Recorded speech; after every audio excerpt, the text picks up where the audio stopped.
more can I say? Top billing. All right, Top Billing, real quick before we get into this film study, a lot of misinformation out there. People running up on Top Billing saying, well, so-and-so said this and this and that, and a run game and all this and that. Listen, just because these dudes are out here talking about football, it does not mean they understand the sport, right? Doesn't mean they have the knowledge or whatever. A lot of these guys are just faking the funk, and it's something that you guys are going to have to realize eventually. That's why I tell you, man, don't be comparing these dudes to Top Billing, all right? So here we go. Listen, this is what you know Scott Linehan from if you watch football. If your football knowledge is vast and you watch everything, right? Scott Linehan is not new to me. I've watched Scott Linehan for years on years. And one of my favorites, like I told you guys before in the last piece, when he was at Detroit, he was known as a finesse guy. He's a passing game guy. That's why he can go somewhere, places, right, and not focus on the run because he's at heart a passing game guy. Look, Matthew Stafford had 727 attempts under Scott Linehan in one season, right? 663 the previous season. So look at that. 727. Tom Brady never threw the ball 700 times. Drew Brees never even threw the ball 700 times, man. Matt Ryan, none of these guys have attempted over 700 passes in their career. That's crazy that people, like, this is what, man, I don't know. Let's just get into it, man. These people out here faking the funk, frauding. All right, so this iteration of Scott Linehan's lines, obviously it was not his lines, right? So it's Jim Schwartz. He was just the offensive coordinator.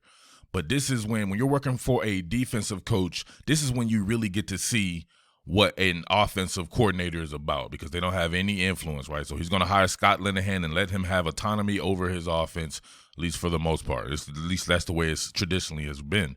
All right, so with the Lions, so imagine this, right? Scott Linehan is the first person I remember putting Calvin Johnson in the slot, right? So everybody was trying to match up, and I remember this particular game right here because I was excited to see Patrick Peterson go head up with Calvin Johnson. He said he was going to shadow him the whole game, and that he did, and the results weren't really in his favor, right? So with that team, though, check this out, man. This is when they had Reggie Bush. So they had Reggie Bush and Joyke Bell at the running back position. So think about it in terms of LSU with Emery and Curry and Davis Price. You had Nate Burleson at a receiver spot. Along with Calvin Johnson and Chris Durham, and you had two tight ends and Joseph Fourier and Brandon Pettigrew, actually, who was the normal tight end, the wide tight end. So imagine that with like an Eric Gilbert and Terrace Marshall and of course Jamar Chase. Like, you know what I'm saying? Some of these guys that they have, Racey McMath, is built a lot like this team. That's why Coach O would go and get this guy, right? So think about this. You're usually going to see plus splits. This is a spread offense in the NFL. That's what he's known as. Now, people would say his offense was too soft. It is what it is, right? So a lot of traditional people in the NFL don't like this style of offense, at least back then. Now you see it more in vogue now, but he was ahead of his time. He was running this spread stuff. Plus splits, you're going to have, right? So I'm picking stuff that we've seen LSU already do. I know a lot of people think that when they watch football is the first time this stuff is done. Sorry, man. People not reinventing the wheel in football. They're just not. A lot of this shit has already been done. But you got 3 in-breaking routes. You're going to have a speed out here by Reggie Bush, motion to empty. Reggie Bush in the slot. Another in-breaking route on the backside here. And it is what it is. Make your guys match up. Get your freaks out in space. You have a strong arm quarterback, much like your man Miles Brennan. Let him go to work. Quick game stuff, breaking big plays. That's what we saw from LSU this past season. Boom. Hit Calvin Johnson. Gone. You know Jamar Chase can do that. Now, how freaky was Calvin Johnson? 6'5", 230 pounds, outrunning these guys like it ain't nothing. Boom, hit him. Get your quick arm, your strong arm quarterback in the quick game. Nasty. Running from a spread, right? You not see that? Spreading them out, creating space. Look at the space created. Look at all this space here. Everybody's working in space. All right, you guys know this. Trying to be cute, have a single high safety. Congratulations. You better not make a mistake. Now, that's definitely a Jamar Chase situation right there, this man running. Let's get it something else. All right, so look at this. Still running with a plus splits, right? It's a spread. That's what a spread is. Spread is how you align your receivers. You're plus splitting them past the numbers. That is a spread offense. You have your freak, Calvin Johnson, having to be shadowed here by Patrick Peterson. And you have your 2 running backs in the backfield. It's not a fullback. This is Joyke Bell. So you essentially could say that's Tyrion Davis Price, and this is John Emery. All in there out of a pistol formation, right? This is nasty, right? He had 4 million different ways how to throw a screen pass. His screen pass is one of the top is very much like a Sean Payton in the New Orleans Saints. Very good with the screen game. Let's check it out. Looks like it's going to be a swing pass to Reggie Bush. Actually, no.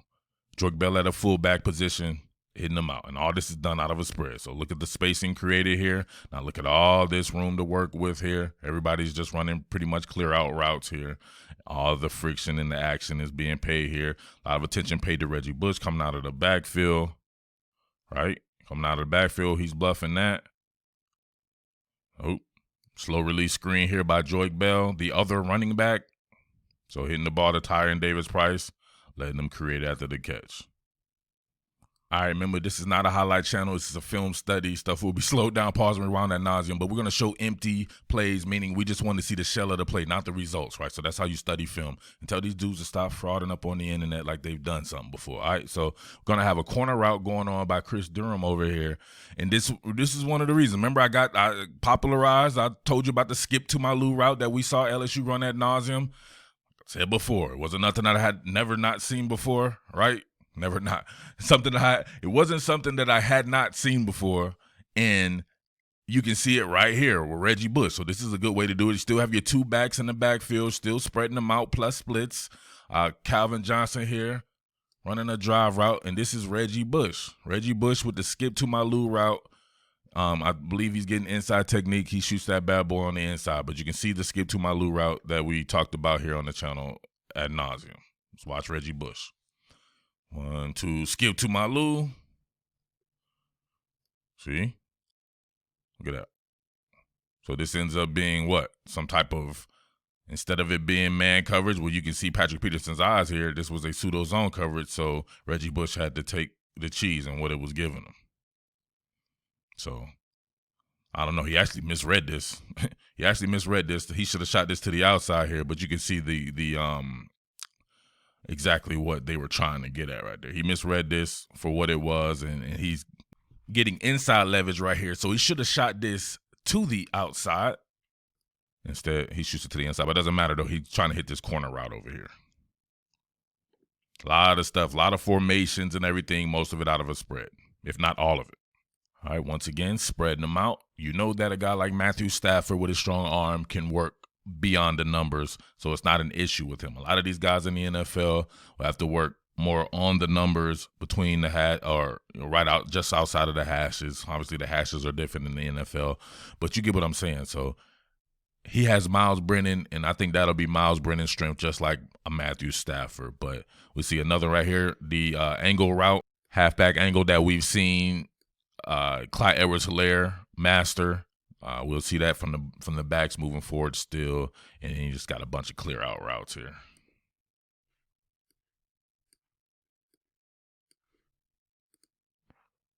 Letting your guy create after the catch. Halfback angle. Reggie Bush doing his Reggie Bush thing. All right, now check this out. You have empty. Spread them out, have empty. You're on the far hash here. But look, you're empty with only 3 receivers. Why? Because they went empty out of, listen, what you can consider 0-2 personnel or just 2 personnel. So 2 tight ends on the line of scrimmage or 1 slightly off the line of scrimmage or wide in your U concept there with a spread. Now, isn't that scary if you're a defense having to counter that? Because you're like, what the heck? 2 tight ends in there with 3 receivers. Nasty. But of course, still working in between the hashes, LSU style. Targeting Calvin Johnson, making him the focal point, coming out of the slot, quick slant. So it's tendency breakers, right? You come in the game with 2 tight ends, and then you spread them out and you pass the ball in between the numbers. That's what you call a tendency breaker. He's very good at tendency breaking. And don't give me that Dallas Cowboy shit. Dallas Cowboy, he was working for another guy who was an offensive-minded head coach, a former offensive coordinator who's now currently an offensive coordinator. So you don't know how much influence that guy had over Scott Linehan's offense, right? So he's going to essentially have to do whatever the head coach wants him to do, especially an offensive-minded head coach. So I only work and really care about what these people do under defensive-minded head coaches or when they have their own team, like as Scott Linehan had before as well. All right, check this out. Play action submarine screen is going to look like it'll be your normal dive player or whatever like that. However, you're going to have submarine route going on by Brandon Pettigrew, the tight end here. So imagine this being an Eric Gilbert out in space, an infinite amount of space off of play action under center. So a lot of it on the shotgun, but he can get under center as well. Boom, hit the tight end, out in space. Brandon Pettigrew is not, well, maybe. I don't know. At the college level, though, I expect Eric Gilbert to be a phenomenal athlete. All right, last one, because I know you guys don't watch too much. You LSU people watch about 35 seconds and then run to the comment section. But hashtag Real Men Watch to the end for those of you who actually enjoy this type of work that I give. So just some clear outs here, right? Clearing them out. And you're going to have twin chip and releases from the running back and the tight end. So you're in an empty set still, in the empty set with your running back and your tight end right here, Pettigrew and Joique Bell. And then they're both chipping, running out routes. So imagine Eric Gilbert and Tyron Davis-Price or Chris Curry or whomever like that. So nice concept here. Out in space. Joique Bell's not that adroit to me of an athlete. Give this to Tyron Davis-Price or John Emery or whomever like that.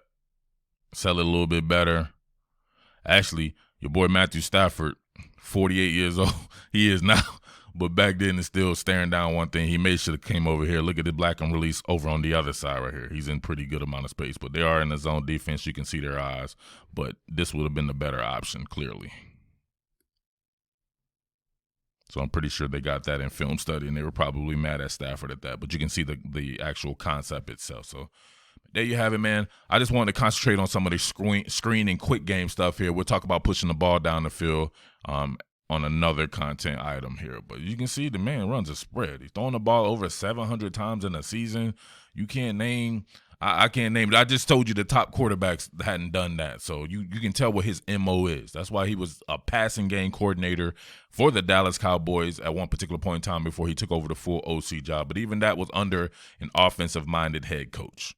So it is what it is. Please stop running and telling me what these other dudes across the internet have said. I don't care. You don't notice that I'm cocky and I only care about myself? Come on, just realize that. I don't care what these other people are saying. I'm doing what I'm doing here, and it's going to stay that way for the remainder, all right? But thank you for rocking with your boy. All my top billing soldiers out there, I love you all. As always, it's your boy Murf, the Underground King, Top Billing Sports, and I am out. Peace.